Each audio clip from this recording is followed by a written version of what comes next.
Estamos interesados, hermanos, en que esta iglesia siga hacia adelante. De hecho, mi esposa me dijo a las 3:30 hoy van a tener ensayo del coro. Una de las veces estaba así en una reunión de junta y alguien me preguntó de un plan de trabajo para la iglesia, como una recomendación. Yo pienso que es muy saludable, pero también entiendo de que también es muy saludable de que la iglesia saber exactamente cuáles son los dones fuertes de la iglesia, cuáles son tal vez los puntos débiles de la iglesia, y para eso es que se hace el survey. Si usted pregunta qué es un survey, yo le puedo decir cuántos de nosotros hemos ido en un momento dado al médico. A ver, ustedes son bien saludables que nunca van al médico tampoco, ¿no? Porque ya me asombro tanto de tantas respuestas. Cuando usted va al doctor, ¿qué le hace el doctor a usted cuando va? El doctor va así a la una y le dice, no, usted lo que tiene es diabetes y le voy a dar estas pastillas. ¿Así hace el doctor? Entonces, ¿cómo nosotros como iglesia vamos a crear un plan de trabajo para la iglesia si no sabemos cuáles son los puntos fuertes de la iglesia, no sabemos cuáles son los puntos débiles de la iglesia? ¿Cómo es que nosotros vamos a crear un plan de trabajo? Entonces prácticamente quien administra sin tener un dictamen de la iglesia, una realidad de la iglesia, está lanzando piedras al aire y así se pasan 5, 6, 10 años y entonces nos preguntamos ¿por qué la iglesia está como está? Está como está porque no se sabe la realidad de la iglesia, y ese es el propósito de este survey, de esta encuesta, como ustedes le quieran llamar, de saber la realidad de nosotros, que yo también me considero de esta iglesia. Amén. Entonces, cuando ya el pastor, la administración, la junta de iglesia sepa cuáles son los puntos fuertes de la iglesia, cuáles son los puntos débiles de la iglesia, entonces es que podemos trazar un plan para que la iglesia sea más bendecida todavía. De hecho, la otra iglesia, ya estuvimos el sábado pasado en la competencia de la división y nunca habían logrado el primer lugar y traímos el primer lugar. Así que ustedes también siéntanse orgullosos porque pertenece al mismo distrito. Después que nosotros hagamos este survey, vamos a hacer la historia de la iglesia adventista del séptimo día. Porque hasta algunos no saben ni cómo fue que surgió la iglesia adventista del séptimo día. Entonces viene cualquier otro ahí que no sabe ni dónde está parado, le inventa un cuento a un hermano y el hermano se va porque no sabe realmente, no tiene su identidad sana en Cristo Jesús, que es lo que muchas veces pasa. Entonces, solamente yo lo había tratado a nivel de junta de iglesia, este asunto de las personas que van a participar, pero algunos no van a estar. Entonces yo no sé exactamente con quién yo cuento. Llega el sábado y entonces llegamos el sábado. Yo no me gusta perder el tiempo y entonces solamente 5 personas se van a quedar y yo no quiero eso. Ahora, ¿quiénes pueden participar de esto? No tenga miedo, no le vamos a tomar su green card ni su seguro social. Solamente va a ser anónimo, usted no tiene que dar ni su nombre.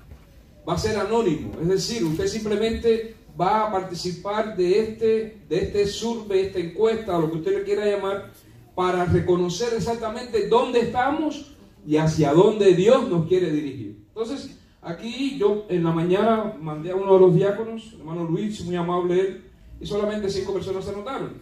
Inclúyase también los miembros de la junta de iglesia, todos aquellos que quieran participar. Ahora, es una bendición, no tenga miedo. Algunos no quieren ir al médico porque tienen miedo después que le digan que tiene cáncer.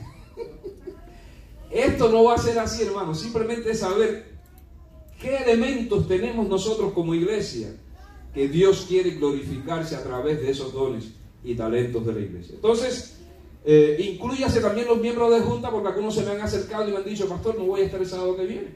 Entonces, yo quiero que llegue el sábado que viene y saber con qué elementos yo cuento.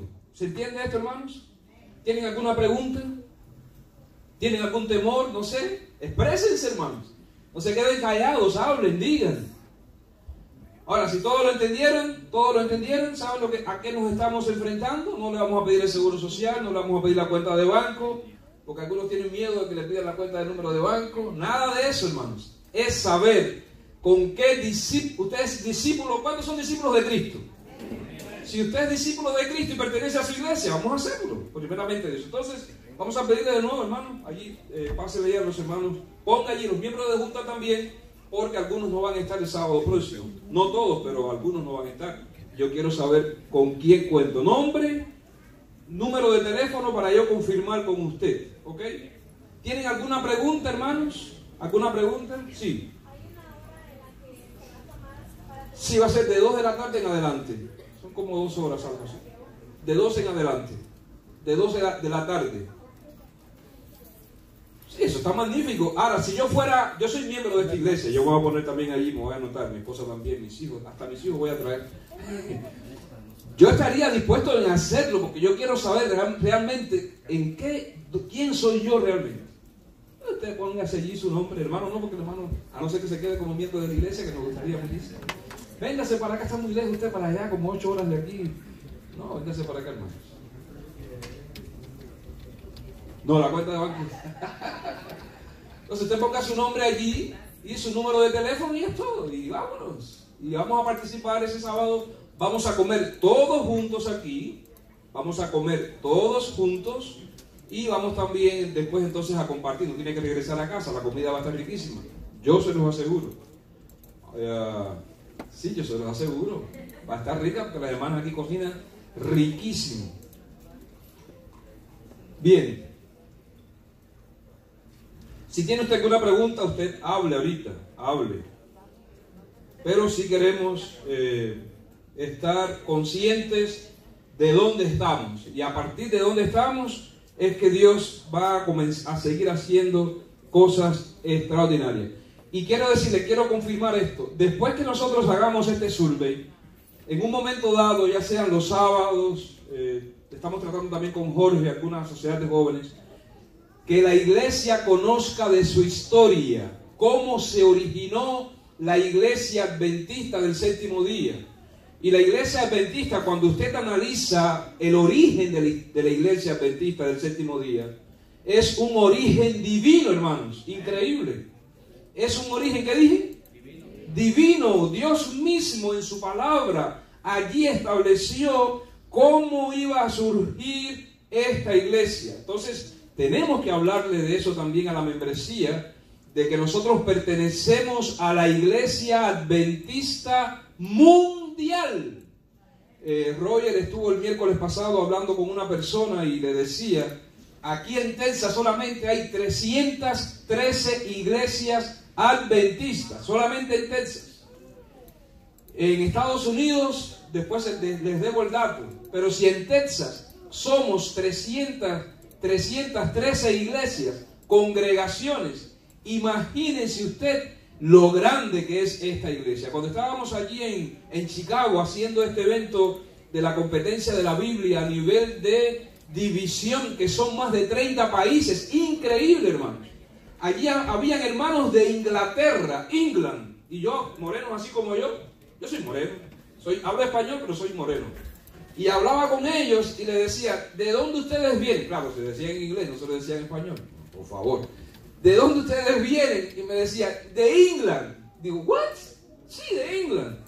¿De dónde? De Inglaterra, del Reino Unido. ¿Cuántas horas de vuelo? 8 horas de vuelo. Increíble. Mi iglesia es grandísima, hermanos.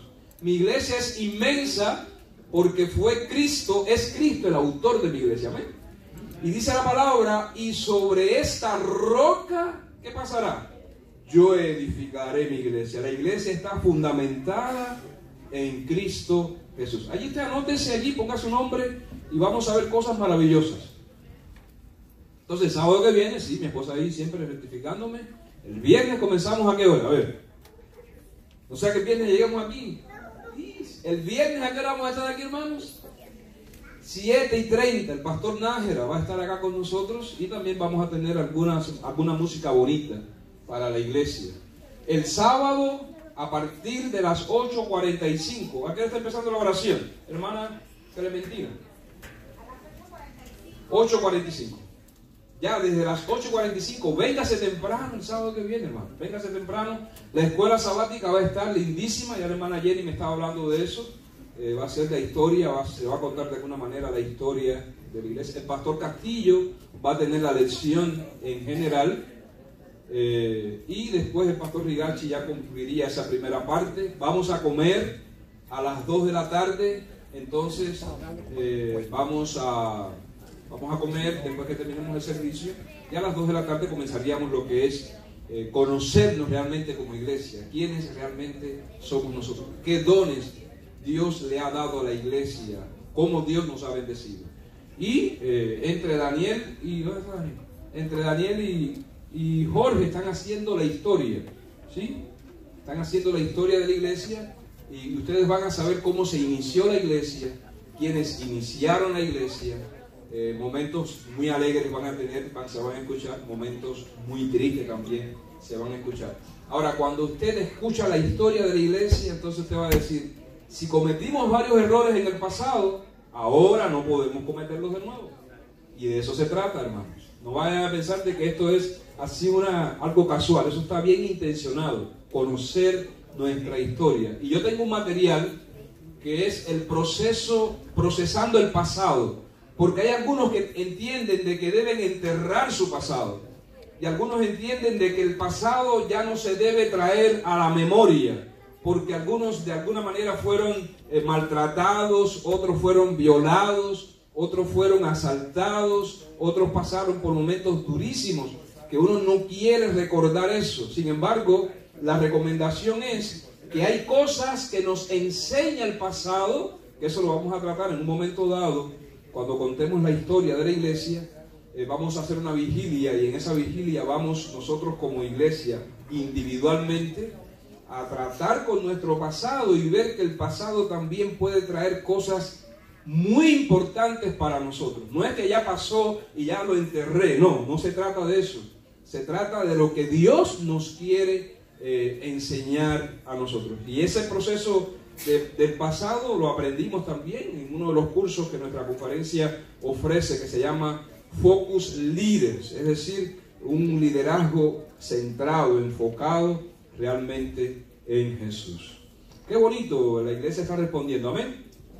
Entonces, mientras ustedes ahí van escribiendo y poniendo su nombre, el número de teléfono, vamos entonces al estudio de la palabra de Dios. Oremos. Señor, queremos que tú nos asistas, que tú nos guíes y que tú pongas tu Espíritu Santo en mí para que tu iglesia sea edificada en esta mañana. En Jesús, amén. Amén. Mateo capítulo 8, versículo 2.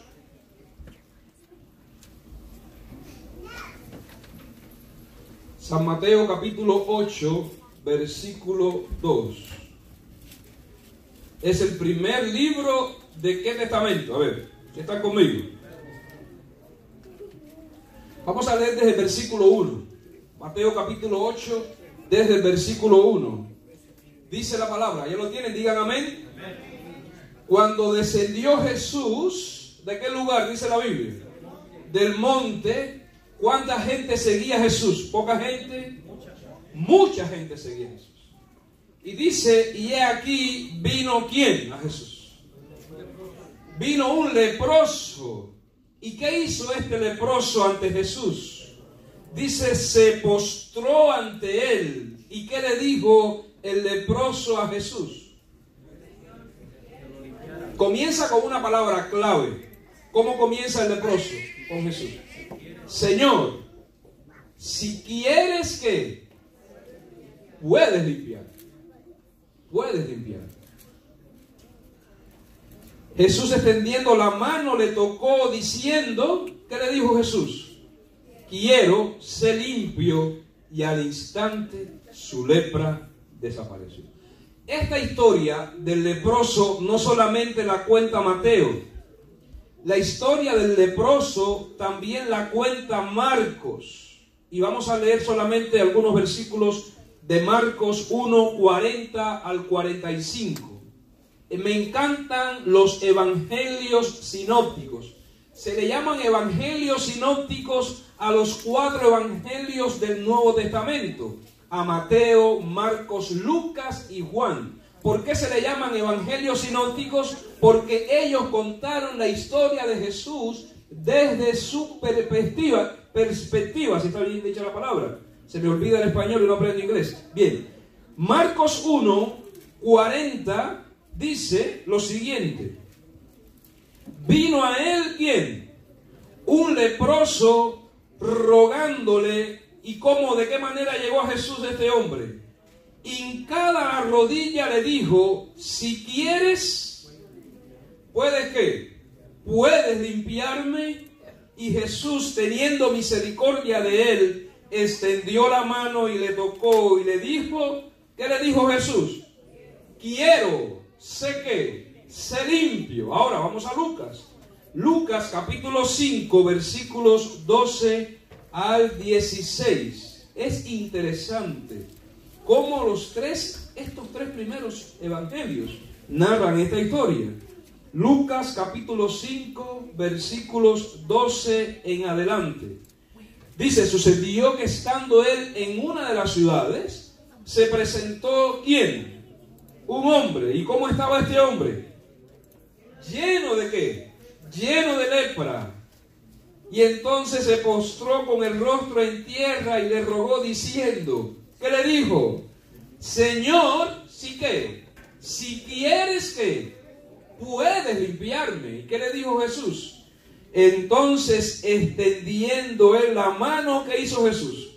Le tocó diciendo, quiero que se limpie. Tres evangelios cuentan la misma historia. Tanto Mateo narra acerca de un leproso y Jesús. Tanto Lucas habla acerca de un leproso y Jesús. Y también lo narra Marcos. Ahora, los tres hacen énfasis diferentes en la historia.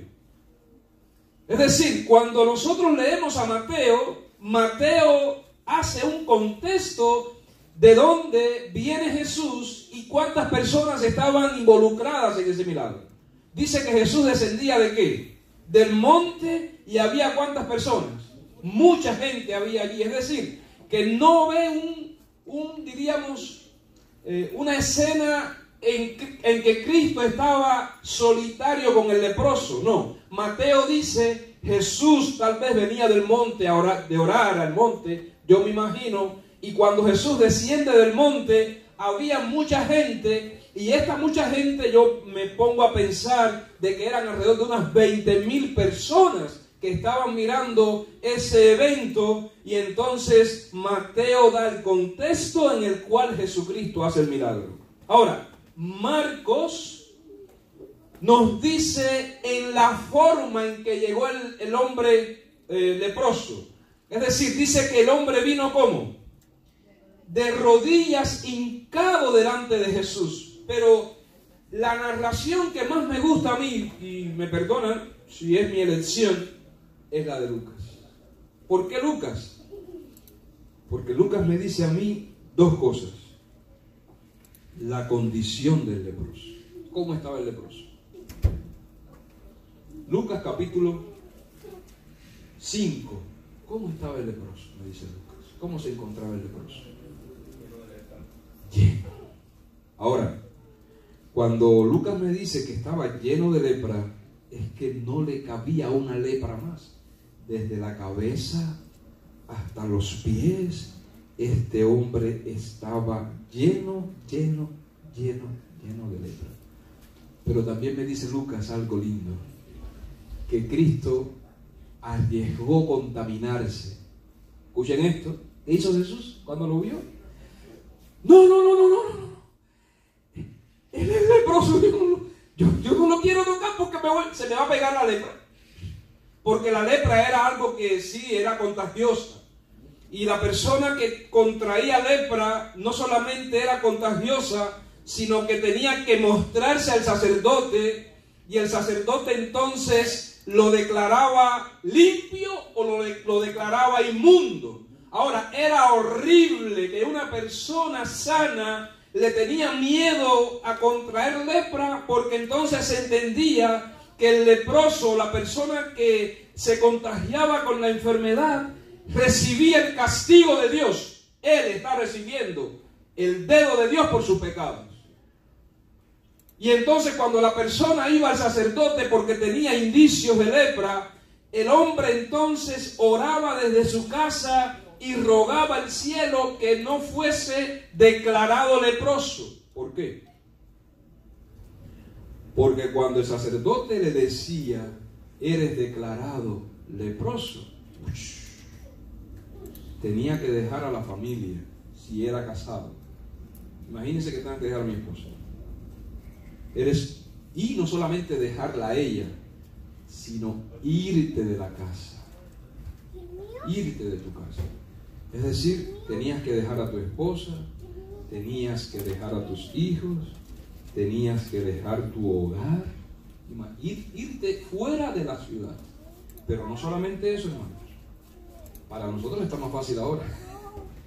Tenía que decir, soy un inmundo. Pero gritarlo, pero el leproso decía, apártense de mí, soy un inmundo. Si venía un niño, apártate de mí, niño, soy un inmundo.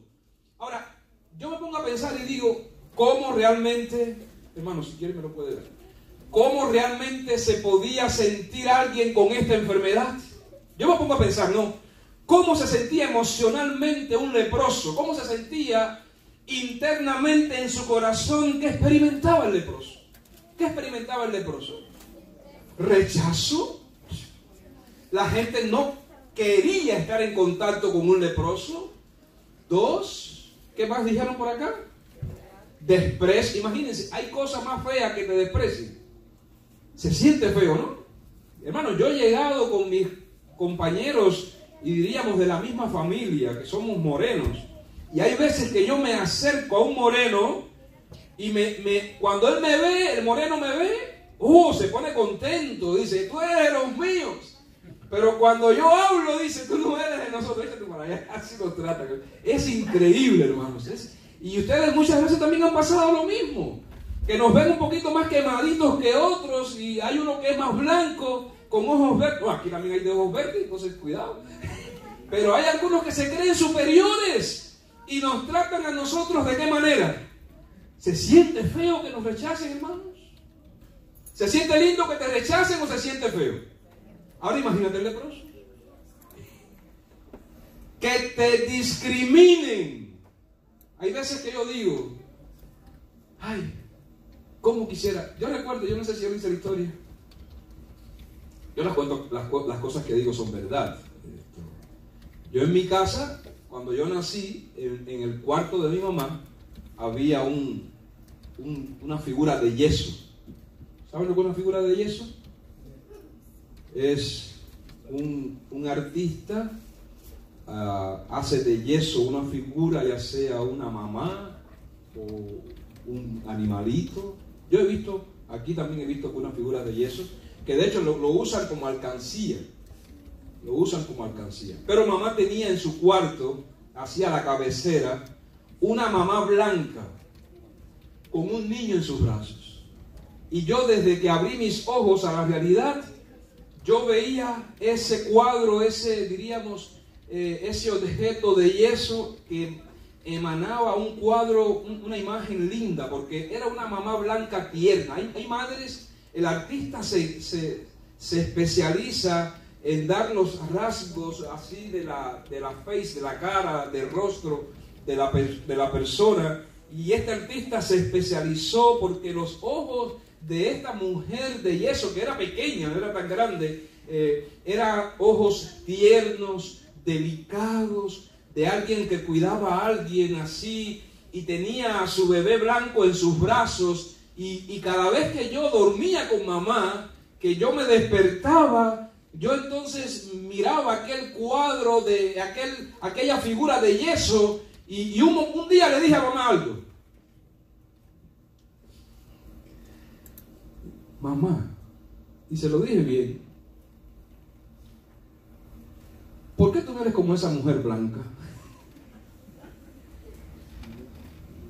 Yo era chiquito, pero sí me acuerdo. Le dije porque mi mamá me respondió bien feo. Y le dije, ¿y por qué yo no soy como ese niño blanco? Dice, ay, mijo, si tu papá se entera de que tú eres blanco, hasta este día yo vivo. ¿Se dan cuenta? Pero se siente feo que rechacen a uno, hermanos. Y uno se hace allí un biotipo, estereotipo de uno, de que uno necesita ser de un... Amados, hay una buena noticia. Como somos, Jesús nos acepta y Jesús nos ama. Si una lección tiene la historia del leproso, que Cristo arriesgó contaminarse, Cristo arriesgó contraer la enfermedad, Cristo no tuvo miedo de que le dijeran que también era un leproso. Dice Lucas que cuando Jesucristo vio al leproso lleno de lepras, dice que lo tocó. Y la lepra está muy asociada al pecado, de manera que cuando yo leo esta historia, yo digo, yo soy tan leproso, yo soy tan pecador como ese hombre de la historia. Y nadie lo sabe. Pero a veces pecamos feo, pero tan feo, y nadie lo sabe. El pastor de la iglesia no sabe que yo caí en pecado esta semana. El pastor no sabe que yo vi una página prohibida. Pero Dios sí lo sabe. Y aún más, hay veces que nosotros nos concentramos en la conducta y en violar la ley, pero hay pecados más graves que violar la ley. ¿Sabían ustedes eso, hermanos? Porque cuando uno alberga orgullo o se cree superior, ese es el peor pecado que hizo que Satanás se rebelara contra Dios y arrastrara a la tercera parte de los ángeles del cielo, a lo que el espíritu de profecía dice que cuando una persona es orgullosa, se lo asocia con el pecado de Satanás. ¿Y no se censura a alguien por ser orgulloso? Pero anyway, yo soy un leproso. Y se siente uno mal cuando uno peca, ¿no? Se siente uno mal porque uno está...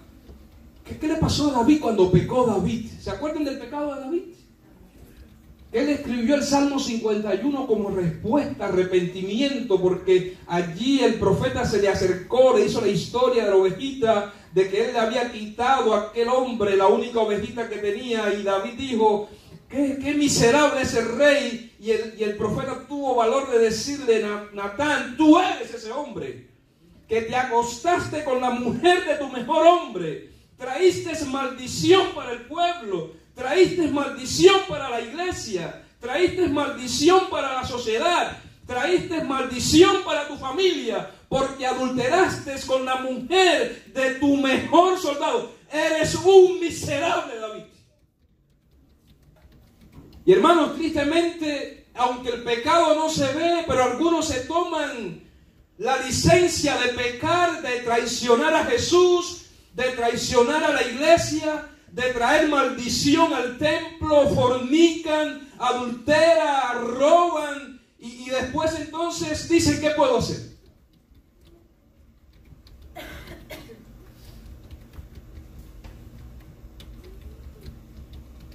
Lo único que podemos hacer es reconocer nuestro pecado y decirle, Señor, soy un sinvergüenza, soy malo, Jesús, te he entregado por cosas insignificantes y te he vendido como Judas, menos que por 30 monedas de plata, Jesús. Pero Jesús, ¿ahora qué yo puedo hacer? Siento pena ir a la iglesia, siento pena orar, no tengo fuerza de nada. Hermanos, no tienes que hacer nada, solamente tienes que decir como dijo este hombre que estaba lleno de lepras, Lucas 5:12. Dice, viendo a Jesús, se postró con el rostro en la tierra y le rogó diciendo, Señor, soy un leproso, soy un fornicario, soy un ladrón. Por favor, estoy arrepentido. Si quieres, Jesús. No merezco más que la muerte, Jesús, pero si quieres, Jesús, límpiame, Jesús. Y hermanos, cuando nosotros vamos arrepentidos a Cristo y con sinceridad, dice el espíritu de profecía, confesando exactamente el pecado confesándolo con detalles a Jesús, pero arrepintiéndote no de las consecuencias de lo que vas a perder, porque muchas veces pecamos y estamos pensando en lo que vamos a perder. Lógico que dice la palabra en Romanos 6:23 que la paga del pecado es muerte, pero el verdadero arrepentimiento no está enfocado en las consecuencias, sino está enfocado en el acto de habernos separado de Cristo, de sentirlo nuevamente a Jesús como un miserable, de crucificar a Jesús cuando nosotros pecamos y que allí se repita la escena de su crucifixión. Este hombre vino arrepentido de Cristo, que es el primer paso, entendió su realidad y confesó su pecado diciendo: Cristo, si quieres, puedes limpiarme. ¿Limpiarme de qué, pastor? Limpiarme de toda mi lepra. La lepra del orgullo, la lepra de la envidia, la lepra de la crítica, la lepra de compararnos unos a otros, la lepra de sentirnos inferiores, la lepra del rechazo, la lepra de la falta de responsabilidad, de cualquier lepra. Jesús, aquí estoy. Entonces, extendiendo Jesús, dice la Biblia en el versículo 13 del capítulo 5 de Lucas, entonces, extendiendo él, ¿quién él? Jesús, la mano. ¿Qué hizo Jesús? Le tocó, diciendo, ¿qué le dijo Jesús? Vete, pecador, vete, contaminado. Una vez más has caído en pecado. ¿Cuántas veces me has dicho, me arrepiento, Jesús? Cristo, dice la Biblia, le dijo al leproso, al pecador: quiero que se limpio. Y se demoró 2 meses. ¿Sí? La limpieza de Jesús, el milagro de Cristo, se demoró 2 meses, 1 año. Dice la Biblia mía, la Reina Valera del 60, y al instante, ¿qué dice mi Biblia? Y al instante, la lepra, ¿qué? ¿A quién yo le estaría hablando en esta mañana? ¿Cómo ha sido esta semana para ti, hermano querido? ¿Qué ha pasado con tu vida durante esta semana, durante estos meses? Estamos acumulando caídas tras caídas, errores tras errores, pecados tras pecados.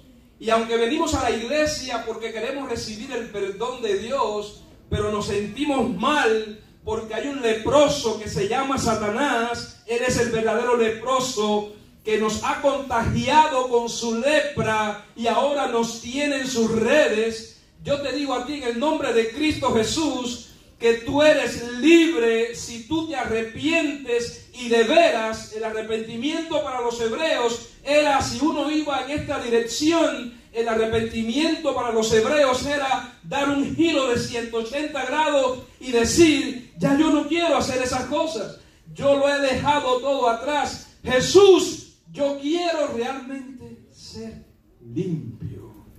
Y hermanos, algunas iglesias han entendido que para llegar a Jesús tienen que caminar 200 millas. Otros han entendido que para recibir el perdón de Jesucristo tienes que vender tu casa y darle a la iglesia el dinero para que salgas del infierno al purgatorio. La iglesia adventista no tiene nada que ver con eso. En cuanto a perdón, la iglesia adventista enseña de que si hemos pecado, abogado tenemos para con el Padre. ¿A quién? A Jesucristo. Es simple. Si hemos pecado, debemos de arrepentirnos. Si hemos pecado, debemos de confesar nuestros pecados. Si hemos pecado, hemos de recibir el perdón completo de Jesús. No que muchas veces nosotros cometemos errores y vamos al hermano diciendo: hermano, ¿me perdonas? Sí, yo te perdono, pero no olvido. Eso es una miserable manera de decir perdón. Cristo, cuando perdona, nos declara limpios y echa ese pecado, dice la Biblia, en lo profundo del mar, donde en esa profundidad, tal vez otro día de ese tema, nadie puede llegar. Pero hay algunos buzos, ¿no? Que están allí rebuscándole a ver si no llegan. Por eso en esta mañana Dios te está diciendo: has pecado, yo te ofrezco el perdón. Eres un leproso, yo te quiero limpiar.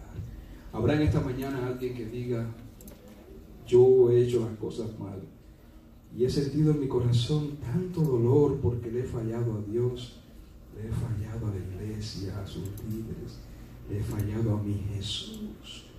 Yo quiero recibir el perdón de Cristo. En esta mañana nos ponemos en pie y decimos: pero quiero ser limpio.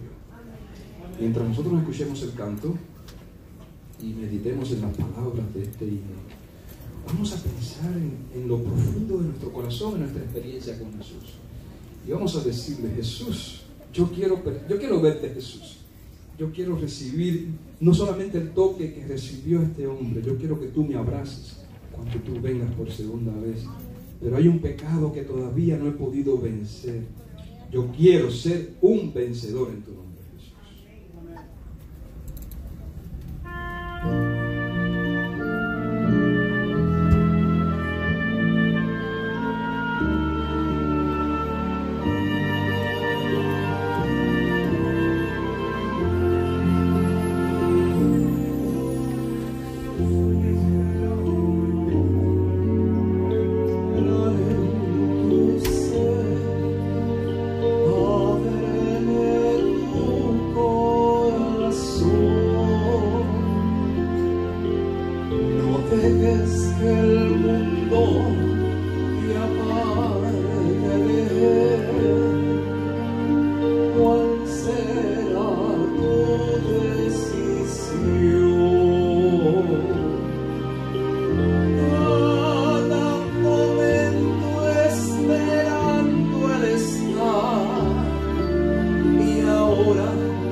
Señor, aquí está tu iglesia, aquí están tus hijos. Tú nos amas, Señor. Y a pesar de nuestras caídas, tú mandas constantemente a tu Espíritu Santo para decirnos que el Padre te ama, Jesús te ama, yo también te amo. Y aunque tal vez para nosotros la caída sea demasiada en profundidad, que digamos, para mi pecado no hay salida, no hay perdón, Jesucristo nos dice que Él tomó la naturaleza humana, Él se encarnó y bajó a las profundidades de este mundo. No hay un lugar que Cristo no conozca, no hay un lugar donde Cristo no llegue. No hay profundidad donde el creador del universo no se haga presente. Y si hemos caído y pensamos que es demasiado profunda nuestra caída, allí está Jesús antes que cayésemos para decirnos: vengan a mí todos los que estéis trabajados y cargados, que yo os haré descansar. Si tu pecado sea como la grana, como la nieve, será emblanquecido. Pero yo te declaro hoy perdonado en el nombre del Padre, del Hijo, del Espíritu Santo. No importa donde hayamos caído, lo mejor es no caer. Pero si hemos caído, abogados tenemos para con el Padre, a Jesucristo, que su especialidad es perdonar a su iglesia. Señor, que ninguno de los miembros de tu iglesia se desanime pensando que no hay solución para su pecado, para su problema, para su lepra, para nuestra lepra. Para todos nosotros hay perdón en Jesucristo. Por eso, Padre, en esta mañana queremos ir a nuestro hogar con esa sensación de perdón. Cristo me ama y me ha perdonado y ahora somos libres en su santísimo nombre. Si hemos maltratado a nuestra esposa, perdónanos, Señor. Si la esposa ha dicho cosas que son incorrectas, perdónala. Si hemos hecho mal a nuestros hijos, perdónanos. Si hemos coqueteado con alguien, perdónanos. Si hemos visto páginas prohibidas, perdónanos. Si hemos hablado mal de otra persona, perdónanos. Pero queremos ser perdonados y libres en Cristo Jesús. Que al salir de este lugar tengamos el convencimiento que no vamos a salir de tu presencia, porque tú vives y permaneces para siempre. Cuida de tu iglesia en Cristo Jesús. Amén.